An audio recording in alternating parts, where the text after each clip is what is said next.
আমাকে ১টা মিনিট সময় দেন। আমি কথা দিচ্ছি আমি আপনার জীবন পরিবর্তন করে দিব। শুধু একটু শান্ত হয়ে বসুন। আপনার সামনে যদি একটা স্যাঙ্গা পোকা, বিছা পোকা অথবা ক্যাটারপিলার যেকোনো কিছুর একটা আসে, আপনার কাছে খুব বিশ্রী লাগবে না? আমার কাছে তো খুব বিশ্রী লাগে। কারণ আমি এই বিছা পোকা, ছ্যাঙ্গা পোকা খুব ভয় পাই।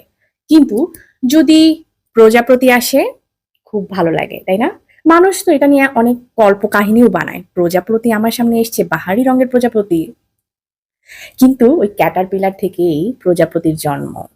আপনার সামনে একটা নোংরা ডোবা পড়ে আছে। আপনি নিশ্চয়ই সেই জায়গায় যাবেন না, রাস্তা পরিবর্তন করবেন। কিন্তু সেই ডোবাতে যদি একটা পদ্ম ফুল ফুটে, আপনি কিন্তু দেখে খুশি হয়ে যাবেন।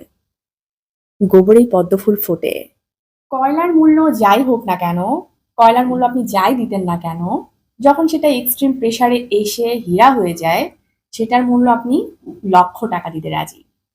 সিচুয়েশনটা পরিবর্তন হলো মাত্র, আর কিচ্ছু না। জামা কাপড়ে ধুলাবালি লাগলে কত বিরক্ত লাগে না বলেন? কিন্তু ওই ধুলাবালি মুক্তা তৈরির সূচনা মাত্র। মানে সময় পরিবর্তন হয়ে জিনিসটা কত ভ্যালুয়েবল তৈরি হয় বলেন? এটাই কি প্রমাণ করে না যে সঠিক সময়, সঠিক শর্ত আর সঠিক ধৈর্যের ফলে একটা জিনিস তৈরি হওয়া সেটা কতটা গুরুত্বপূর্ণ এবং কতটা দামি হয়ে যাচ্ছে। দেখেছেন তো? মানে আপনার জীবনেও এমনটা আপনি প্রতিনিয়ত ঘটাতে পারেন। শুধু আপনাকে সময়টা ধরতে হবে এবং শর্ত মেনে ধৈর্যের সাথে কাজ করতে হবে।